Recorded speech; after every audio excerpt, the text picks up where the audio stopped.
প্রিয় দর্শক, আসসালামু আলাইকুম। চ্যানেল ইনসাফ 24-এর আয়োজন কৃষি সফলতায় আপনাদের স্বাগতম। সাথে আছি আমি রবিউল ইসলাম। দর্শক, আজকে আমরা উপস্থিত হয়েছি রাজশাহীর চারঘাট উপজেলার নিমপাড়া ইউনিয়নের ৮ নং ওয়ার্ড এলাকায়। এই মাঠটি গড়ে উঠেছে বড়াল নদীর তীর ঘেঁষে। এখানেই কৃষকরা তাদের মাথার ঘাম পায়ে ফেলে ঘাম ঝরানো পরিশ্রমের মাধ্যমে সফলভাবে চাষ করছেন সবজি। আজকে আমরা একটি সফল চাষির গল্প আপনাদেরকে শোনাবো, যেটি রাজশাহীর চারঘাট উপজেলার ইউনিয়নের ৮ নং ওয়ার্ড এলাকা। এখানে যিনি একজন সফল চাষি হিসেবে আখ্যায়িত এবং পরিচিত, উনি দীর্ঘ সময় ধরে মৌসুমি বিভিন্ন ফসল চাষাবাদ করছেন। তিনি শুধুমাত্র একজন সফল কৃষকই নন, তিনি কিন্তু একজন সফল ইউপি সদস্যও বটে। আমরা এলাকায় এসে খোঁজ নিয়ে দেখেছি তিনি তার উৎপাদিত যে ফসল, সেই ফসলের একটি অংশ কিন্তু সাধারণ জনগণকে দিয়ে সহযোগিতা করে থাকেন। বিশেষ করে যারা অর্থনৈতিকভাবে দৈন্যতার মধ্যে ভোগেন, তাদেরকেই কিন্তু উনি এই সহযোগিতা করেন। হ্যাঁ, সত্য। আমাদের যে প্রতিনিধি মেম্বার, তার কাছে দেখা যাচ্ছে গরিব দুঃখী বা সবাই আসলে অবশ্য দেয়। আর তার বর্তমান ফসল আবাদ ভালো হয়, আখেনে মানে একটু যত্ন মতো নাই তো ভালো করে, সেই কারণে উনি অ্যাকচুয়ালি কি ফসল চাষ করে, মানে কি সবজি চাষ করে আপনার জানা মতে? পটল, বেগুন, সিম, পিঁপে, মরিচ, কলা, সব ধরনের সবজি আবাদ করে। এক কথায় প্রতিটি মৌসুমে যে সবজিগুলো ফলানো দরকার, উনি সেই সকল সবজি চাষবাস করে, তাই তো?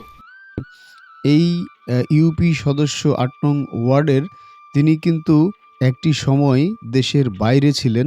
সেখান থেকে ফিরেই তার স্বপ্ন তৈরি হয়েছে তিনি একজন জনপ্রতিনিধি হবেন। সেখান থেকেই তিনি নির্বাচনে অংশগ্রহণ করেন এবং নির্বাচন শেষে তিনি কিন্তু বিপুল ভোটের ব্যবধানে জয়লাভ করেন। এরপর থেকেই তিনি তার নিজ এলাকাতে নিজ জমিতে ফসল ফলান। সম্প্রতি আমরা সেখানে এসে দেখেছি তার উৎপাদিত ফসলের মধ্যে রয়েছে বেগুন, পটল এবং আনুষঙ্গিক যে মানে বিভিন্ন মৌসুমী যে ফসল, তিনি কিন্তু সেটি ফলান। তবে দর্শক, আমরা আপনাদেরকে দেখাতে সক্ষম হব যে তিনি কিন্তু সমস্ত কার্যক্রম নিজের উদ্যোগে নিজেই শ্রম দিয়ে কিন্তু এই ফসল ফলান। আমরা এরই মাঝে আমরা অলরেডি কথা বলেছি এই অঞ্চলের কৃষি পরামর্শক বা কৃষি উপসহকারী কৃষি কর্মকর্তার সাথে। তিনি কিন্তু আমাদেরকে জানিয়েছেন যে নিমপাড়া ইউনিয়নের এই ৮ নং ওয়ার্ড সদস্য শামীম আলী মণ্ডল, তিনি তার এলাকায় যে ফসল ফলাচ্ছেন তাতে এই এলাকার অন্যান্য চাষিদের চেয়েও কিন্তু আলাদা, অতুলনীয় তার চাষবাস। উপসহকারী কৃষি অফিসার, কালুহাটি ব্লক, উপজেলা কৃষি অফিস, চারঘাট, রাজশাহী।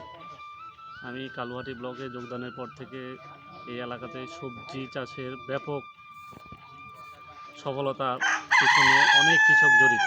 এর মধ্যে অত্র ব্লকের আমাদের মোহাম্মদ শামীম হোসেন ভাই একজন ভালো বেগুন চাষি। তার জমি আমরা প্রতি সপ্তাহে ভিজিট করি এবং নতুন নতুন প্রযুক্তি সম্পর্কে তাকে ধ্যান ধারণা হাতে কলমে শিখিয়ে দিই এবং উনিও একজন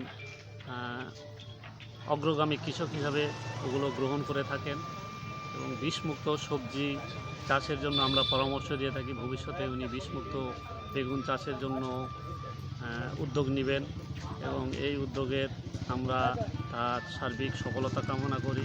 ভবিষ্যতে অন্যান্য রপ্তানিমুখী সবজি যেমন চিচিঙ্গা, ধুন্দল, কাঁকরোল, করলা, এগুলা ফসল চাষাবাদের জন্য আমরা তাদেরকে বিভিন্ন মাঠ দিবস এবং কৃষক গ্রুপের দলীয় আলোচনার মাধ্যমে আমরা পরামর্শ দিয়ে যাব এবং সামনে আরও পরামর্শ দেব।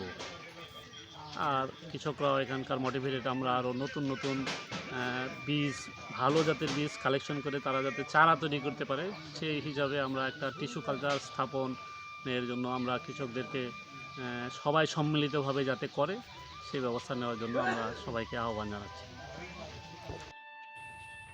তো দর্শক, আমরা এখানে এই অঞ্চলে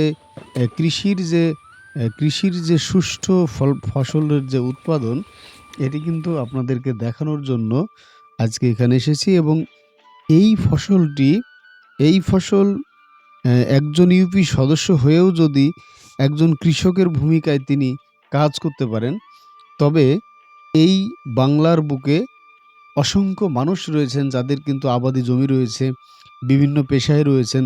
তারা কিন্তু তাদের নিজ পেশার পাশাপাশি যদি কৃষির দিকে উদ্যমী হন, উদ্যোগ গ্রহণ করেন, তবে অর্থনৈতিকভাবে স্বনির্ভর হবে এই দেশ। এছাড়াও আমরা কথা বলেছি আড়ানি পৌরসভার ৯ নং ওয়ার্ড কাউন্সিলর মোশাররফ হোসেন লিটনের সাথে। তিনিও আমাদের জানিয়েছেন এই সম্প্রতি শামীম আলী মণ্ডলের এই কৃষি চাষের গল্পটি ছড়িয়ে পড়েছে এলাকাব্যাপী। তিনি সব কিছু শুনে উৎসুক হয়েই কিন্তু এসেছেন এই ফসলের প্রজেক্ট পরিদর্শন করতে। আমি মোহাম্মদ মোশাররফ হোসেন লিটন, আড়ানি পৌরসভার ৯ নং ওয়ার্ড কাউন্সিলর। আমি আজকে নিমপাড়া ৮ নং ইউনিয়ন পরিষদের ৮ নম্বর ওয়ার্ড মেম্বারের ফসলের ক্ষেত পরিদর্শনের জন্য আসছি। আমি অনেকের কাছ থেকে শুনছি যে উনি অত্যন্ত ভালো এবং সুদক্ষ একজন কৃষকে পরিণত হয়েছেন। সেই সুবাদে আমি আজকে এই ক্ষেত জমি তার দেখতে আসছি। এখানে এসে দেখছি তার সুদর্শনীয় ক্ষেত গড়ে তুলেছেন। এটা আরও অন্যান্য কৃষককে উদ্বুদ্ধ করবে তার এই খামার বা চাষবাদ দেখে।